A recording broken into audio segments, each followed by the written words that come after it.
a minute, day or night. And at 8 cents a minute, they like to go to Wimbledon because it is... I'll see you there. See you there. They like to watch the best soccer. They like to watch the best rugby. And Formula One is the best motor racing. It's the top class of motor racing. It is phenomenal because it is glamorous. It's full of money. It is the peak. And the guys, I mean, you meet all these people on the way up in motor racing, and there's hundreds here, and there's thousands here, and there's tens of thousands down here. But slowly, as you grow up with them, as you meet them, you get more involved, more and more involved in the very peak. Those people who can get to the very, very top of motor racing.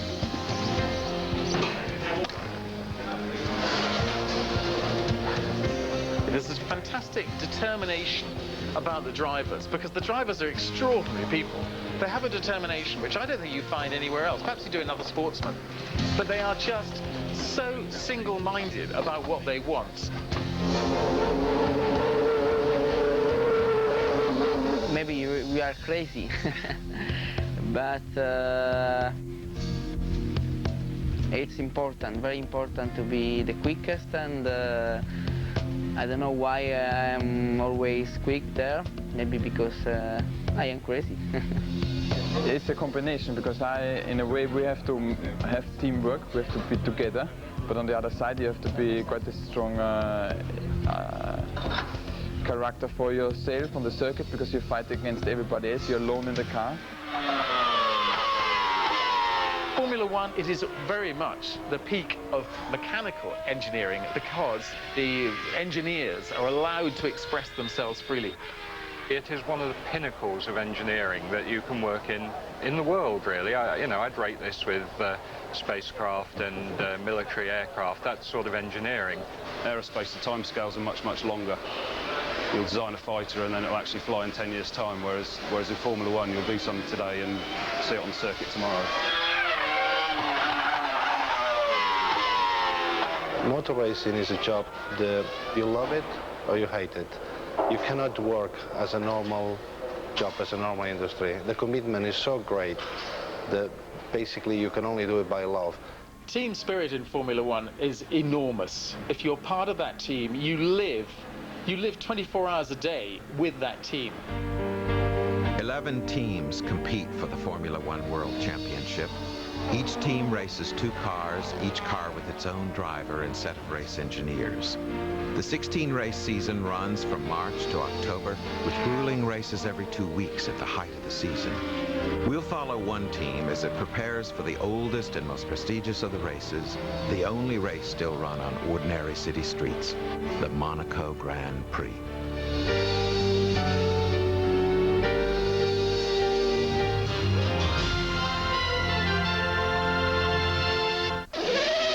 In the beginning, it's always that you want to prove that you're better than anybody else, and then you get to a stage where we won the championship in 94, 95, so then you want to carry that on. Benetton Formula is an international company. It doesn't want to be kept down by the restriction of borders. I mean, the world today is very small, and Benetton Formula wants to be an international company, try to get the best out of everybody.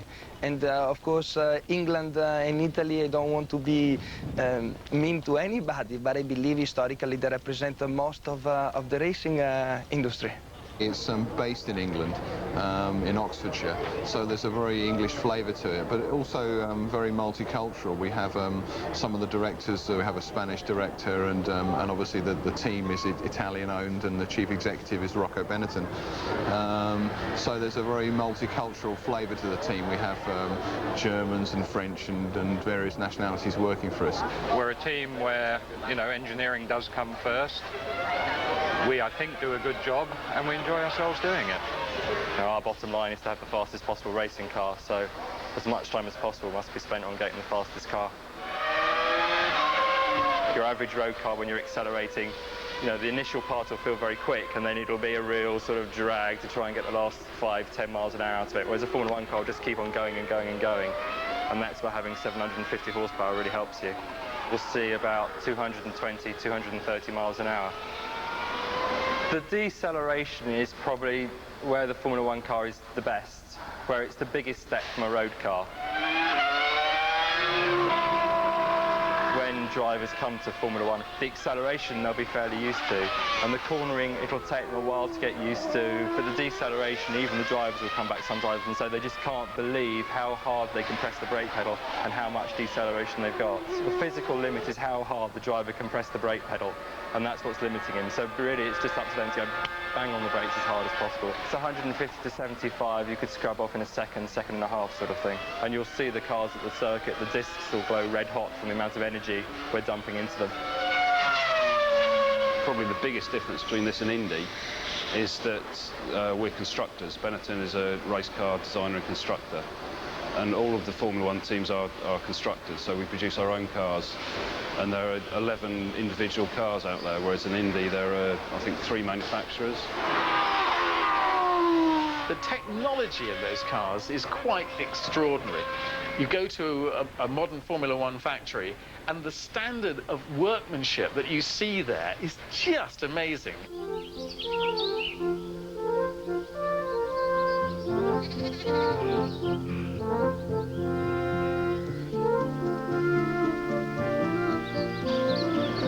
The Benetton team has tremendous sense of history. It's been in the same sort of area in England all its life, really. And of course that's incredibly important in a team, to have that backbone, all those people who have been there for a long time and who can basically lead everybody else and say this is the way it's done.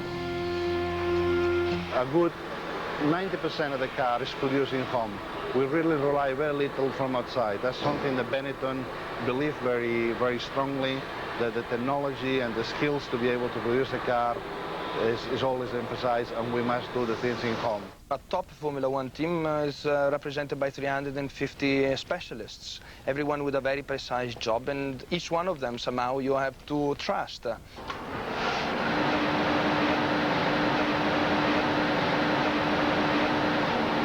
This is the clean room, what we call clean room.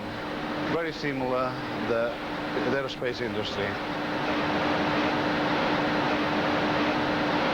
You can say that a good 75% of the car is now built with carbon fiber materials. And basically the properties of the carbon is a lot stronger, a lot harder, and a lot lighter than any other material exists. Carbon fiber is a technique that's been used for many, many years already, but in aerospace industry. And since the 80s, we've been using in motor racing industry, particularly in Formula One. All that gets then put under vacuum to make sure that every single skin is nicely consolidated each other, and from here it goes into the big ovens that we will see in a moment. That goes up to 350 degrees, and the little one that goes up to 450 degrees. And you can see here we have already a half of the chassis that's ready to go and get cooked. Now all that creases is basically everything that has come up from the clean room is under vacuum, so it's no air trap between the skins, and from here then now goes into the autoclave to get cooked, to get the final product.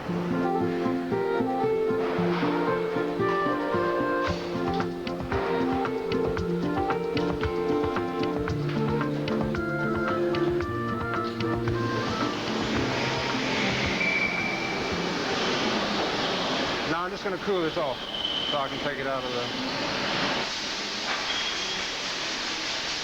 There's still a few bits in the car that need to be done by hand.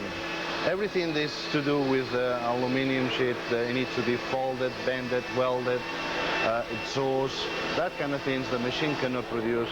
We still do it by hands with a very specialized people that we train for many, many years. But it's very difficult to get these days. Titanium is very light and very strong. We use a lot of titanium in the car. And after I've done that, then it gets, to make it a bit lighter, it just gets cut out like that from there. You can start off with a flat sheet of material like that, and through your own effort produce something else.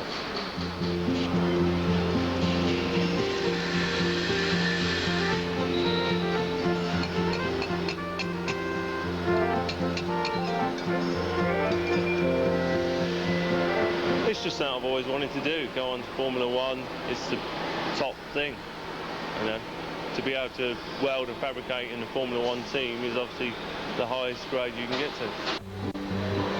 Now we're going to move into the machine shop department. Basically here you can see how technology has been growing through the years. That's a very conventional upright. An upright where you have the hub. An upright is what supports the wheel and the suspension. Nowadays these are solid titanium, made out of one piece, compared to a few years ago when we used steel pieces which were made out of lots of different pieces. Then they were fabricated together. Nowadays with the titanium pieces, not only are they lighter, but they're stronger because they're made in one piece, much more reliable, much less likely to break. Basically, we start off with a billet, which will be something like this. It will be shaped like this on some of the lathes down in the machine shop. Then they will have the holes drilled in it, like this. Basically, they will go on these machines here, and a wire will be thread through the holes.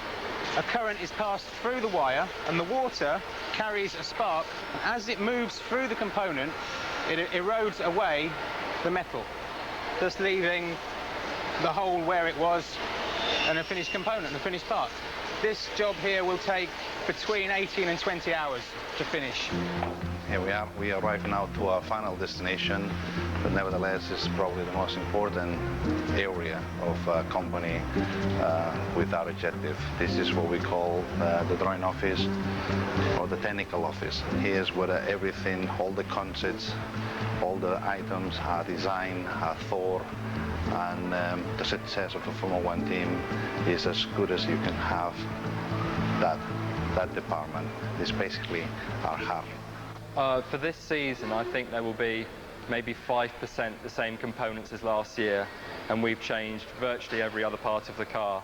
To make a car is around 5,500 drawings. That's what we produce here every year in 4 months. And to actually assemble a car, if you take in consideration washers, nuts, bolts, everything, you're talking about 13,000 components. It's best you're going to get, I think, isn't it?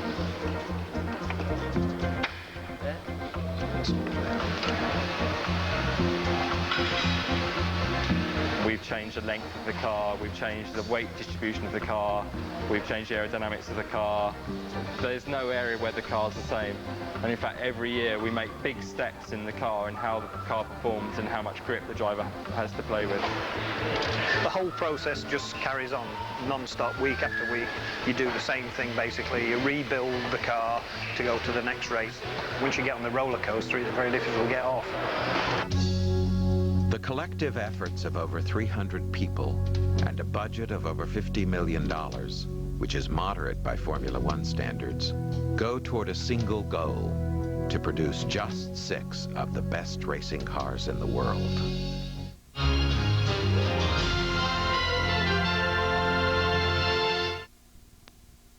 This program is brought to you in part by Cisco Systems, empowering the internet generation. Today, people are sending video mail instead of email. This year, the internet will allow millions of businesses to make phone calls for free. One day, a business not on the internet will not be in business. Are you ready? Are you ready? Are you ready? Virtually all internet traffic travels across the systems of one company, Cisco Systems, empowering the internet generation. Are you ready? Are you? Gravity, the force that holds the Earth in orbit around the sun, also holds the car to the road around a hairpin turn. But in extreme conditions, even gravity can use help. The reassuring performance of the RL with Vehicle Stability Assist from Acura. If you could accompany your data on this trip overseas, the experience would be alarming. Local carriers handing it to national carriers, opening cable carriers, until you don't know who has your data. unless you send it through here. With the one and only company that owns the entire network, local, national, and international. So you know who has your data. OnNet from MCI WorldCom. You're watching On the Inside on the Discovery Channel. Sunday night, sex. There's nothing new about it, and it's been the inspiration for some surprising ideas. Monty Python's Terry Jones takes a comedic look at getting turned on. Ancient Inventions. Sunday at 9 Eastern and Pacific, only on the Discovery Channel. Choose your minivan, from the most luxurious Chrysler Town & Country Limited to America's lowest priced Voyager. Voyager, named a Consumer's Digest Best Buy 10 years in a row. And maybe that's why more people choose from our family of minivans than any other.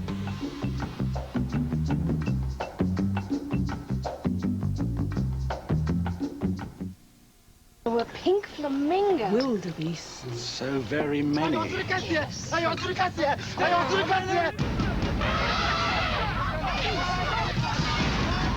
The four-wheel drive V8 Lexus LX470 is remarkably powerful.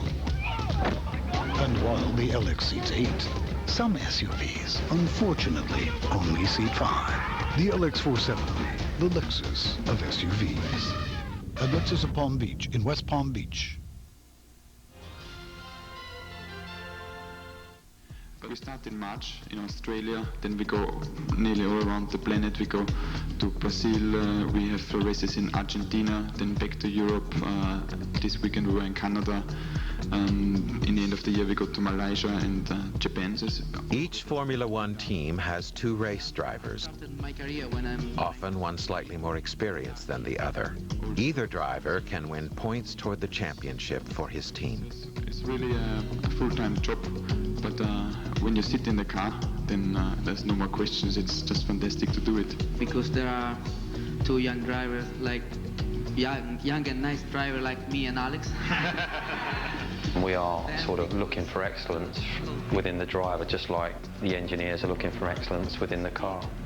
And none of us will ever know what it is unless you actually could get in a car and experience it. It may look fun saying, I'd love to jump in the car and chase Fisichella and Verts around the track, but I guarantee you if you lasted 1 lap that you'll come out and you probably wouldn't be able to move your head for a week. It's quite incredible, the demands.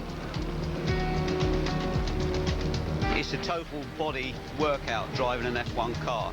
They drive for anything up to an hour and a half in different ambient temperatures and conditions, so it's very, very stressful on the body.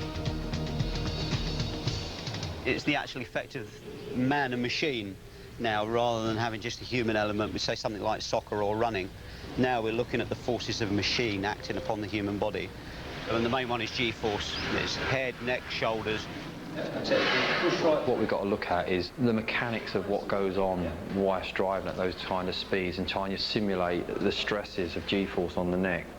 Driving around the circuit will do a lot to get your neck conditioned, but probably the most important thing is to take them beyond what they're used to during testing and racing, so that hopefully it's another factor they've not got to worry about. Not we got to be sitting there thinking, oh, there's another corner, I'm starting to get tired. The idea is to totally focus on, you know, maximum speed and maximum lap times. And if you looked at the drivers after the race, there were some drivers who were like this. They could not keep their heads up at the end of the race. That's good. Keep your feet nice and square, that's it. The legs are under quite a lot. I mean, pressure with the brake pressure pedal, you know, when you start talking to the engineers and find out what sort of pressure's going down on the pedal, that's probably an interesting factor. It's like doing 1 leg power leg press every time they come into a hard, fast corner. But if you imagine applying sort of pressures like that, then suddenly you're getting your head thrown sideways, probably the same weight as your torso, and having to keep pulling it back. Concentrate, you know, it is incredible. And at the end of the race, you'll see the drivers who are fit and the drivers who aren't fit. At the end of the race, the drivers who are fit will still be pushing and still be getting, and it's the end of the race when they can pick up places with drivers who are tired or their cars are worn out. So it's very important to keep pushing all the way through. It's basically a 1-year job, 12 months, nearly 24 hours, and you have to live the life and live the job. Because in wintertime I can't afford of eating hamburgers and drinking beer and whatever, because I have to keep fit.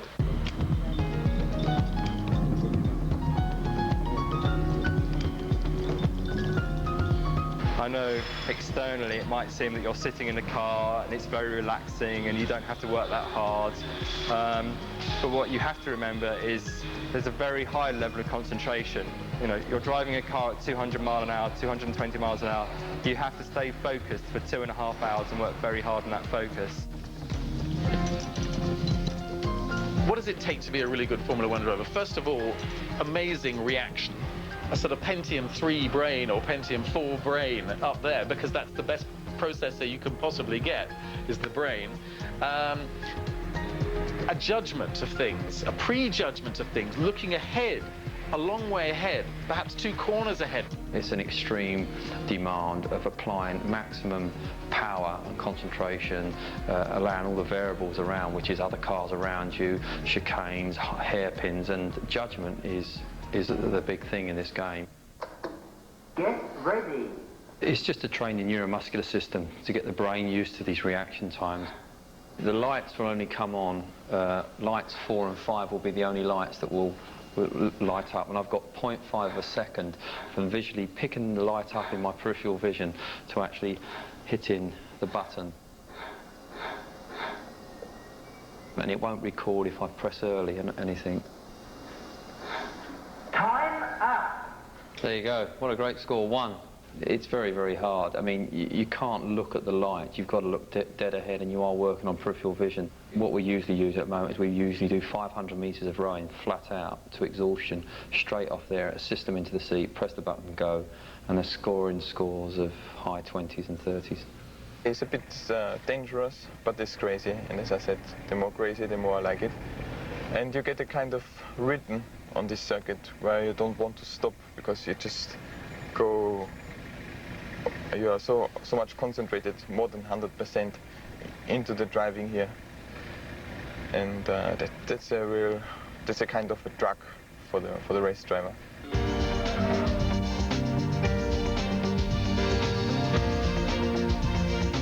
A great driver has so much to think about in his career. It isn't just the driving of the car. He has to handle his life. He has to handle his commercial side of life. And a lot of pressure from press, people like myself coming along, the team saying, come and talk to our guests today. He's got so many different things he's got to do, while at the same time having to be an extremely good race driver. Our job is just to sort of keep everything going smoothly so people can get on with the bits that they need to do, really, whilst at the same time keeping the sponsors happy, who are very, you know, obviously more fundamental part of the team. The better we do our job, the easier it is for them, because, for example, the drivers, at the end of the day, they're there to drive the car. They have to do interviews too. But what we don't want to do is completely exhaust them by running them around or making sure they're not there. Like, we've taken them off to do a special visit and they're not there when they need to have an engineers meeting or run in the car. All the sponsor dinners you have, all the motor shows going on, exhibitions, they have to see a lot of people, the press. Then you have to sort out your own life. So where are you from? From Rome?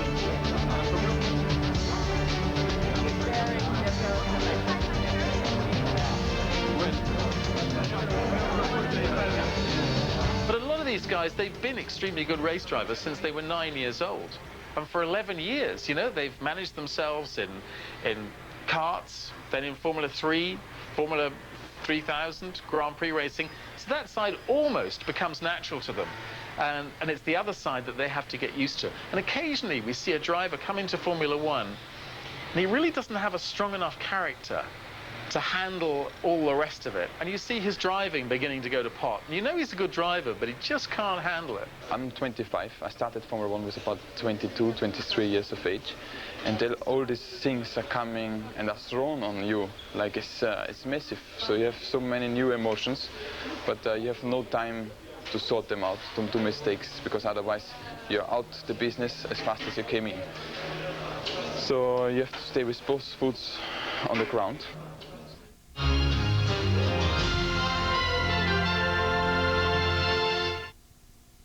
Announcing America's newest tire store, your Ford and Lincoln Mercury dealer. They have just the brand name tires for you. Tires designed and built for your Ford, Mercury, or Lincoln. All at competitive prices. Now the best place to get tires is from factory-trained technicians, the people who know your car best. Quality care service, the right people, the right parts, and always the right prices at participating Ford and Lincoln Mercury dealers. At Invesco, we know that the financial world isn't always as it seems. The big economic picture can always change quickly. And to manage a fund, Invesco knows you need to be on top of the changing picture and know how it might affect you right at home. To learn more about aggressive growth opportunities with the Invesco Endeavor Fund, call your financial advisor or Invesco. You should know what Invesco knows.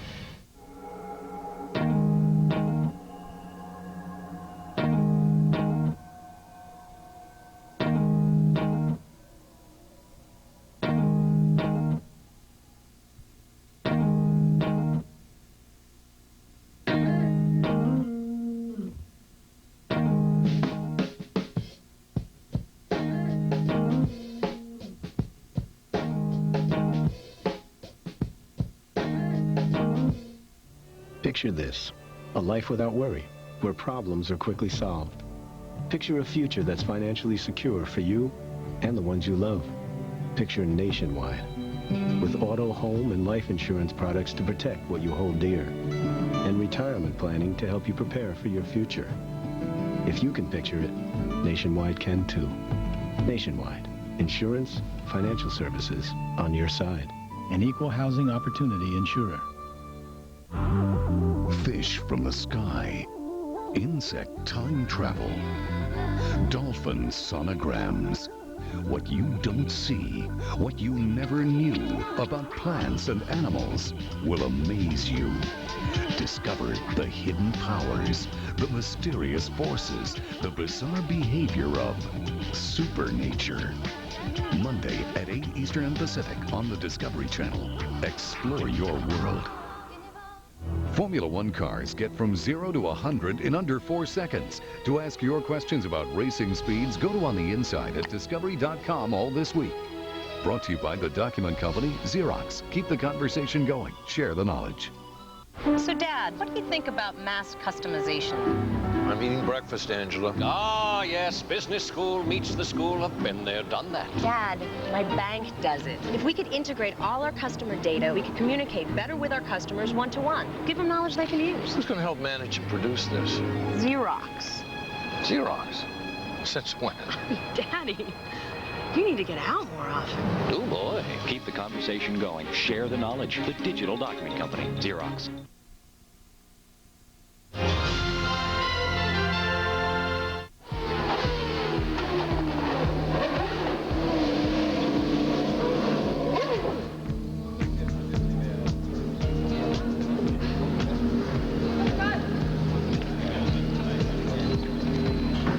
Winter time, long December, January, we are testing in the south of Europe or sometimes in Africa. We go there to test the new car, to test new tires for the coming season. It's very important testing because normally we try some new parts of the car or some different setup for the next race. Yeah. Most of the times I like it. If you have days of trouble or some testing days, you just do 10 or 15 laps because you have to change the car completely. Then you have to wait very long, and then you see the others running. You're very hungry to go out and do also some lap times. But that's quite normal for the job. But normally I love testing because you develop. You have to go in a close relationship with the engineer and work something out, and that's a nice part of the job. We're operating in the real world, and there's no one clear-cut picture of what the best way to operate is. We have to look at all the various influences on the car and try and work out what's going to give us the best possible performance. Before we go to a circuit, we will work on a computer, and on the computer we will program in the motor racing circuit, program in the car, and then we'll drive that car around the circuit. And as we're driving that, we'll do a lap on the circuit, and then we'll change the front and rear wings on the car, we'll do another lap on the circuit, we'll change the front wheel rings, we'll do another lap on the circuit, and we'll get a graph which gives us lap time around the circuit and what wings we run on the car, and that will give us an idea of how we set the car up when we go there. At the moment, we're testing 2 cars in Barcelona. We are trying to do work on setup for Monaco. The difficulty is that Barcelona is a very fast circuit. Monaco is a very slow circuit. So we have to look at how the car is behaving in the slow speed corners, and to a certain extent ignore how the car is in the fast corners and ignore the lap time, and just try and divide the circuit down to the corners that we think are going to be useful for Monaco. So if we make a setup change and the driver says the car is much better in a slow speed corner, but it's worse in the high speed corners, for us that would be a good Monaco setup. We try some different springs, anti-roll bar, but also the maximum downforce. Because Monte Carlo is a very small circuit, and you need the maximum downforce. Which means we're running big wings on the car to produce a lot of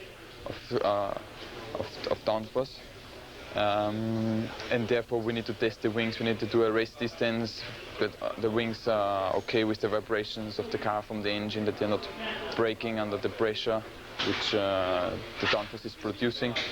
In most cases, obviously, you use wings to lift something up. For example, an aeroplane uses wings to give lift, to fly.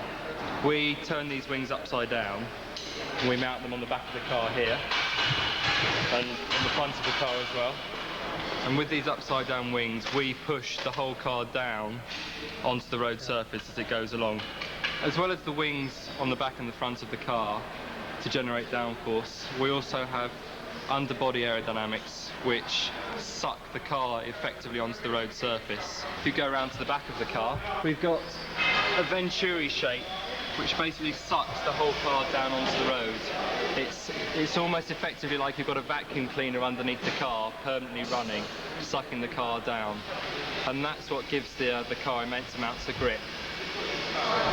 In a sport where design and testing are increasingly important, the Benetton team gains a competitive edge by maintaining the racing world's most advanced wind tunnel.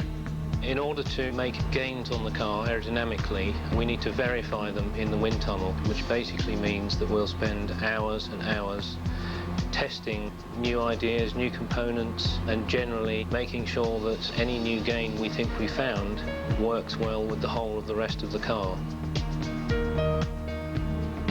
We will test somewhere between 20 and 30 variations, where we'll run the car through many different ride heights. We'll actually roll the car, yaw the car, pitch the car, so that the model is actually seeing any conditions it would see on the circuit.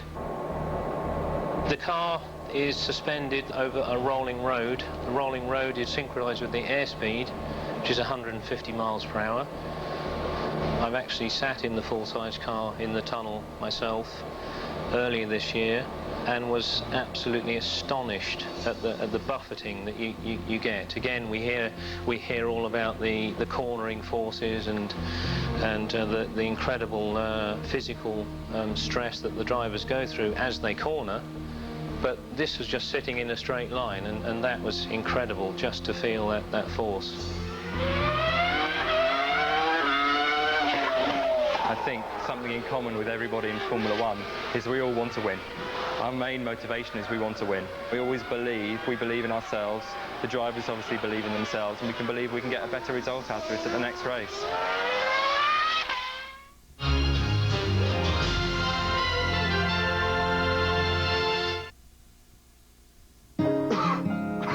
Remember the colds you got when you were a kid? Oh, boy. Oh, boy. Mom. Remember how good it felt when your mom got out the Vapo Rub? How it calmed your cough, relieved your congestion? Well, you can still get the same fast, soothing relief, even ease your aching muscles. And that's a comfort at any age. Nothing feels better.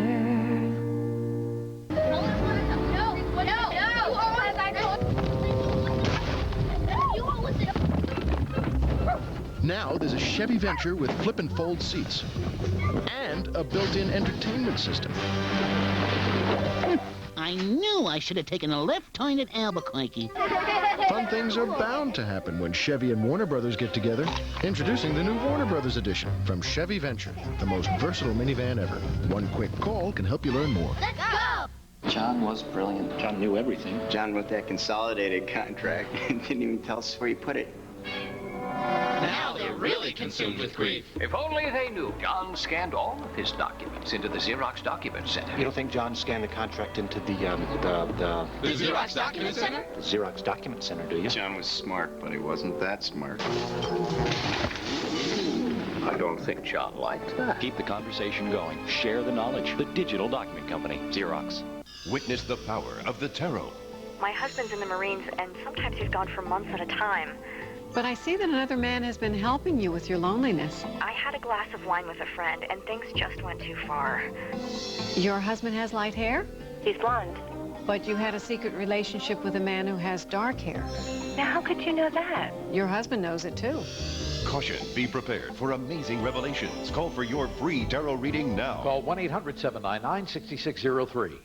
Sunday night, sex. There's nothing new about it, and it's been the inspiration for some surprising ideas. A pharaoh of slaves once went on strike because they ran out of makeup. And fashionable Roman women used to smear themselves with gladiator's sweat. Personal hygiene is crucial if you're going to be really attractive to the opposite sex. Monty Python's Terry Jones takes a comedic look at getting turned on. Ancient Inventions. Sunday at 9 Eastern and Pacific, only on the Discovery Channel. There are some things you just can't afford to miss, like Discovery News, the only prime-time science newscast on television. Discovery News, coming up next, only on the Discovery Channel. At Waddell & Reed, we've learned that everyone has a different reason to do financial planning. Maybe it's tax time, I think we need a plan here. or when retirement is becoming a reality, I think we need a plan here. or when you're beginning to think about saving for college. I think we need a plan here. If you think you need a financial plan, it's time to meet with your personal financial advisor at Waddell & Reed. For retirement, college savings, mutual funds, we're the people with a plan for you. Check the white pages for your nearest Waddell & Reed office.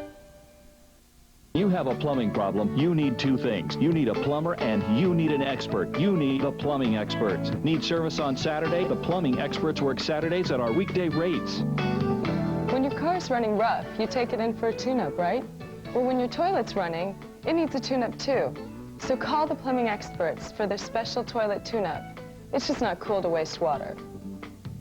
Remember the two things you really need when you have a plumbing problem, the plumbing experts. The name says it all.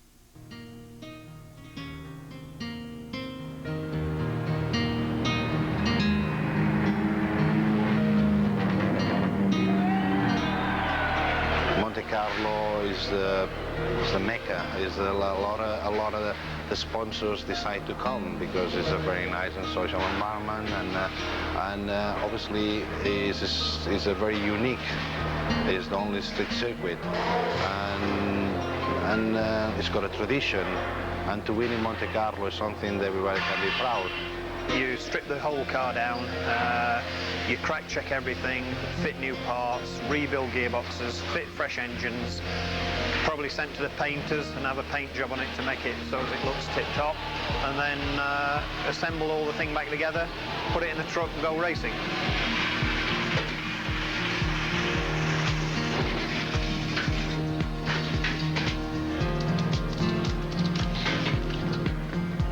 What we're doing today is we're preparing the cars ready for Monaco, which is a week on Sunday. The trucks leave on Saturday, we leave on Monday, and we get ourselves down to Monaco and prepare for the race. My job is basically to drive the trucks to all European venues. It's a fair amount of time away from home, which is the main thing, really. You know, wives and girlfriends, they tend to complain about that, but after all, we all enjoy that, so.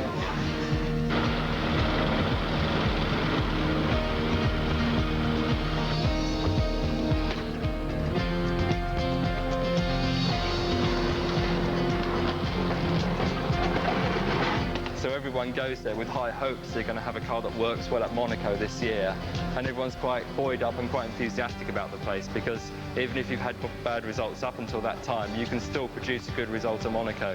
And of course Monaco is one of the jewels in the crown as far as Formula One's concerned. Monte Carlo is a race that to all of us means a lot.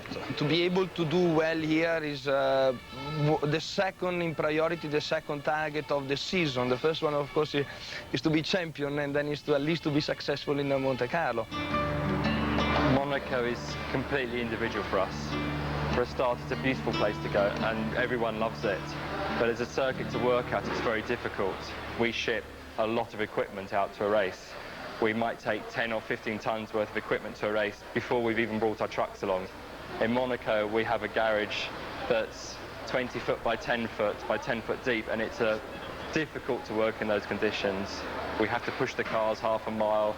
We have to work in this separate area. Then in the morning, we have to push the cars back another half mile. So logistically, it's very difficult for us. Monaco is not designed for a Formula One car to go around. Formula One cars are very fast cars that need lots of space to go very fast in. They prefer big open roads. And suddenly you're trying to drive a car that has a lot of power, very fast, around a very tight circuit. On this city circuit with its narrow streets and sharp corners, a driver's challenges have changed little in the 60-year history of the Monaco Grand Prix.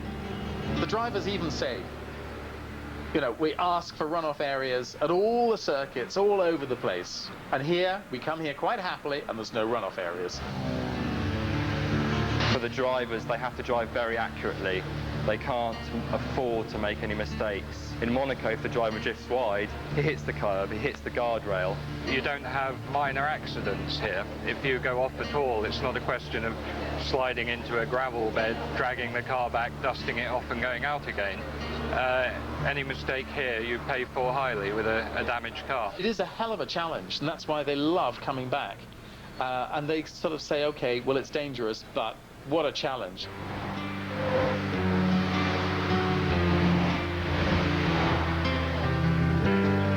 Certainly the indications from the first day was that we're looking pretty competitive here for this weekend, but you know, it's so tight Formula One.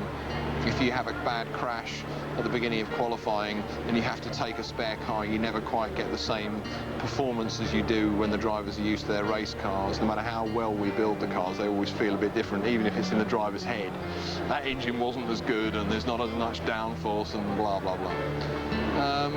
So we've done some development, quite a lot of development for this race. It's very specific to this one race. It has unique properties and unique requirements from the car. Monaco, the most extreme of the slow, high downforce circuits, we tend to run the cars with the maximum amount of aerodynamic downforce to push the cars onto the road to get them around the twisty corners. And we're not particularly concerned about top speed, because clearly in this place, with the amount of horsepower we have and the weight of the car, drag and top speed is not a problem. But the challenges here are very difficult. The whole team can make a huge contribution to success by having a good strategy on Sunday. It's not just a question of the driver going out there and doing the best job he can. Every mechanic plays a part in the race. You know, if they can change the tyres quicker, if they can get the fuel in quicker, if the guy doing the strategy can just, you know, use a little bit of extra intelligence that the others haven't used, you can make a difference. You can win a race that maybe you shouldn't have won.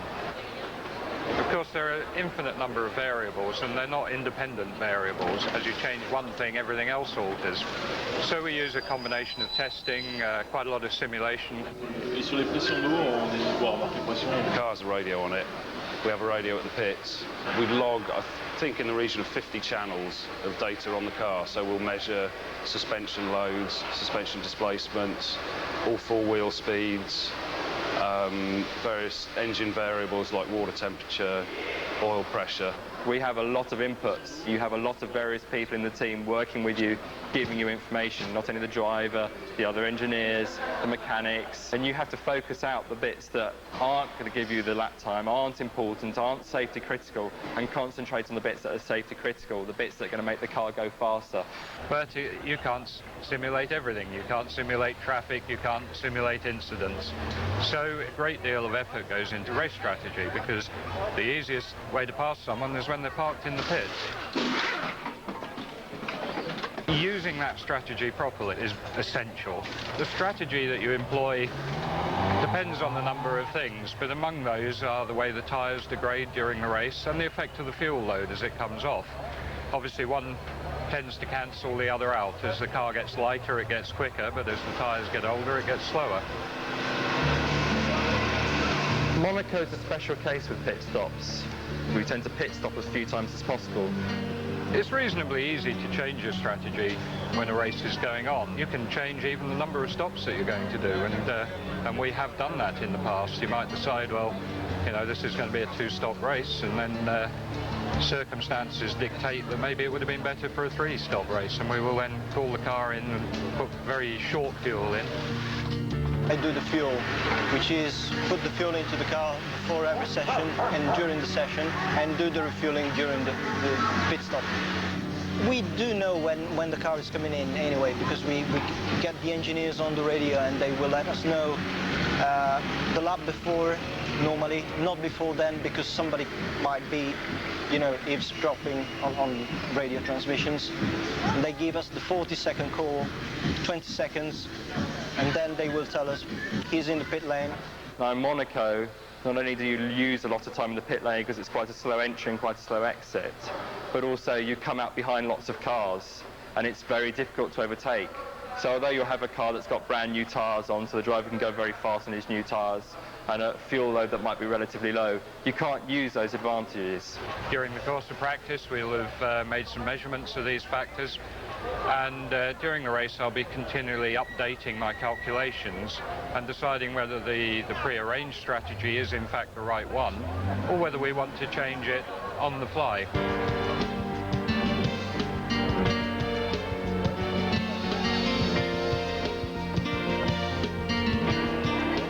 The race weekends is like a magnet to all the people. So the sponsors with their families and with their partners, they're coming, and then you have a lot of things to do, which is very important for the job, because without the viewers, without the sponsors, I would not be here giving this interview, because this job would not exist.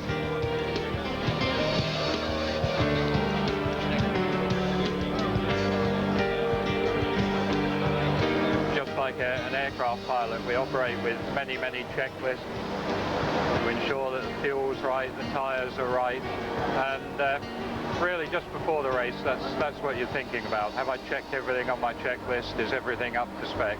The two questions that you keep on asking yourself is, have I done everything I had to do? And the second one, let's hope that God is on our side and He's going to help us with a little bit of luck, because that helps. I kind of concentrate personally, I concentrate on the second question more than the first one, because at that point it's too late anyhow.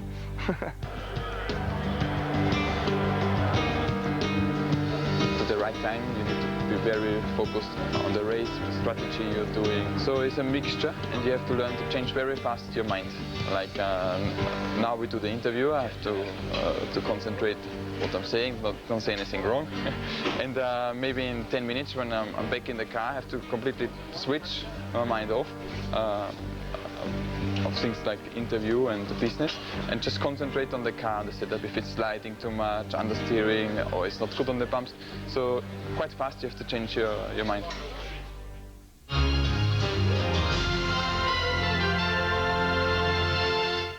This program is brought to you in part by Honda's SUVs, the Spirited ZR-V and the powerful 205 horsepower Passport.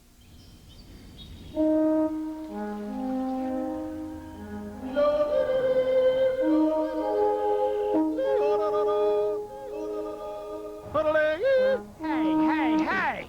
Do you know what time it is? Please, people are trying to sleep down there.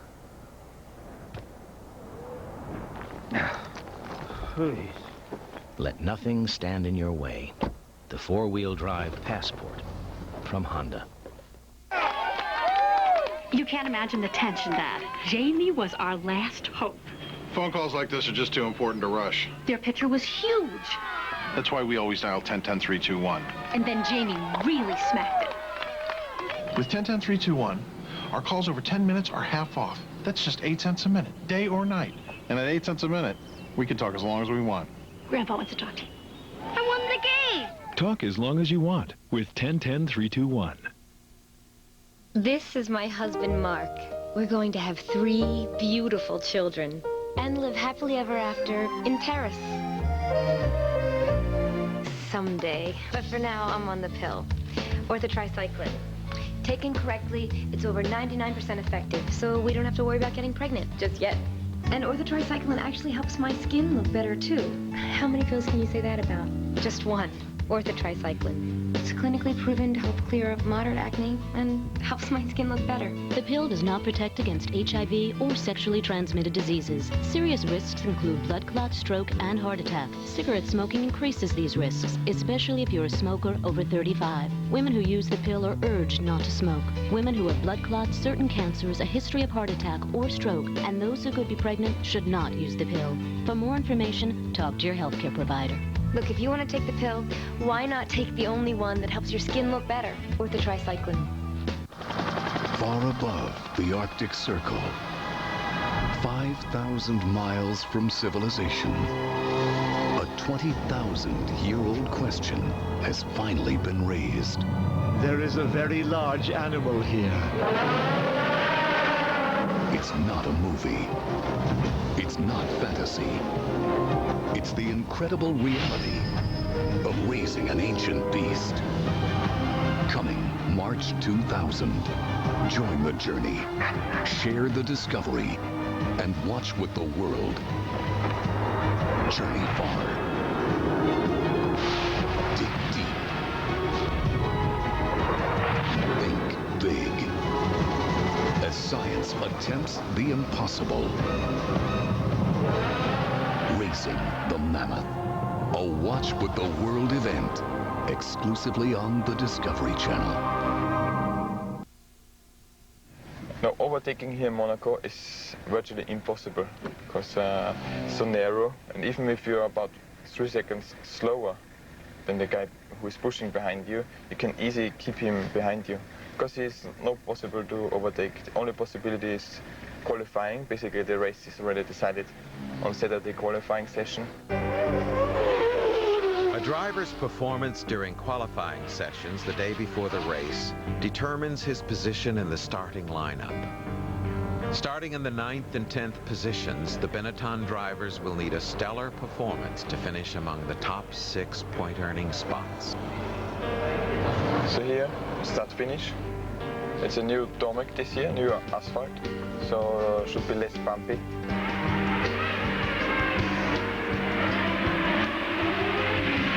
Here you come to Saint-Devote, it's the first corner. You brake exactly where the zebra crossing is, somewhere about 100 meters before the corner. You arrive in 6th gear, it's about 275 kilometers an hour. So you need to take all the speed with you up to the casino hill. If you lose 1 or 2 kilometers an hour because you accelerate late or to do a little mistake, you lose a lot of lap time up the hill. Over the hill, you just brake somewhere here, so just after you stopped flying basically, after the stomach settled down. Then it's the 4th gear corner, you need to stay on the very inside. Then you go down here to Mirabeau corner, 1st gear corner, but you're arriving in 4th gear in the race. It's a very difficult brake maneuver here because you brake downhill. It's a bit bumpy, you have manhole covers. It's not easy. You need to brake really late. You can make a lot of lap time here. And then the inside wheel is always in the air because the road just drops away under you. It's a bit difficult for having control of the brakes. It's 1st gear, as I said. You accelerate up to 2nd gear. Brake exactly here where the taxi stands are ending. Shift down in 1st gear. It's the slowest corner of Formula 1. Don't touch the curbs on the inside. Short shift into 2nd gear. You go over these curbs here on the right side. It's a very difficult corner because the car is always very much understeering. Then here is quite bumpy to the next right-hander. You enter here, 2nd gear, little brake. Very important corner before the tunnel. Then you accelerate out 2nd gear. It's about 110 kilometers an hour through the corner. Then very hard acceleration. You reach about 280, 285 kilometers an hour in the exit of the tunnel. So this corner, 6th gear, is flat, very difficult to go flat around here. It is with 260. Then you come here to Harbour Chicane. You brake about 100 meters. It's a downhill brake, very difficult as well. Don't touch the curbs on the inside because they are very hard for the car, upset them. Accelerate out here in first gear, very close to the rail guards. You go down here, second, third gear. Then you come to Tabak corner. It's a very difficult corner. I like it a lot. And on the exit of the corner, the circuit gets so much grip during the weekend with the rubber going down on the circuit that you can really go very fast around this corner. But you'll never believe it when you enter the corner. You always think, oh, I lost the car. But then you get the grip and you just go around. Then it's very important to accelerate here, very smooth. It's a bit slippery because here is the harbor with the boats, and there's a fish shop which always washes his fish on the outside, so it's very slippery here. And you go down to Raskas corner. Extremely difficult to brake around this left-hand corner. You always think you're so slow, but it's not true, because if you want to go faster, you end up like many race drivers in the Raskas one. On the right side, you have the pit exit, which is a very narrow exit. Quite tricky. You have to be very careful here. Very easy place to lose the car, just when you came out of your pit stop. And then you go straight up here to the start-finish line. 1 hour and 50 minutes later, after 78 laps around the Monaco street circuit, the Grand Prix ends with only 8 of 22 cars finishing the race. In Monte Carlo it's very difficult to finish the race, and we finish 2 cars in 5th and 6th, so that's great. Placing 5th and 6th earns the Benetton team crucial points in the race for the World Championship. Down to the hard work of the team, reliability of the car. But in Monte Carlo circuit, I must say, it's down to the fitness of the drivers. Just to cope for races like Monaco, where it's hot, it's long, and the Monaco circuit doesn't allow you a single mistake. It was very nice for me. It was my first point this season. I was really happy with this, because I was a long while without the points. But now I hope that more points are coming. I'm just happy for the team, because we need this motivation, we need the points. We know that Formula One is very hard. It's fantastic when you win, because it's difficult to achieve it. So, you know, you need to have the passion.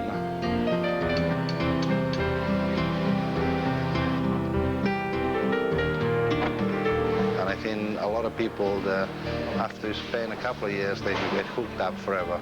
And that's, I suppose I'm one of these people. I've always wanted to work in Formula One. It's what I love. It's a hobby as well as a job. 10 years ago, I'd have given my right arm to do this job. I'm so lucky, and that always keeps you up. That always gives you enthusiasm. You know, it gives you enthusiasm to go for the next race. We have another few races to go, and I'm quite positive we will have a few good results for us. The whole process just carries on non-stop, week after week. You do the same thing basically. You rebuild the car to go to the next race. It does mean we're presented with a new challenge, which keeps it fresh and keeps it alive. If one day you think that you know enough, then it's when you go down the hill.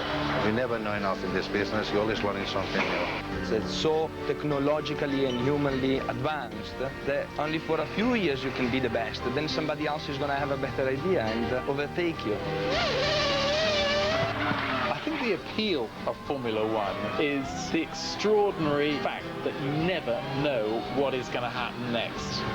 It's a huge roller coaster ride, swings and roundabouts and all those other things that all help to make a successful Grand Prix team.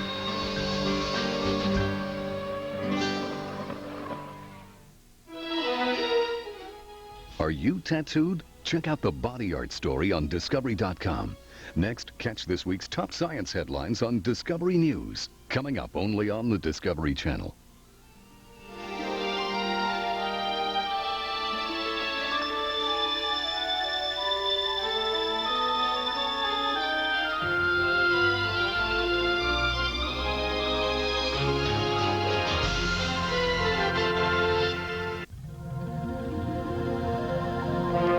This week on Discovery News. A runaway jet with no one at the controls. More than 4 hours of private plane streaks erratically across the United States. Nothing can be done to prevent the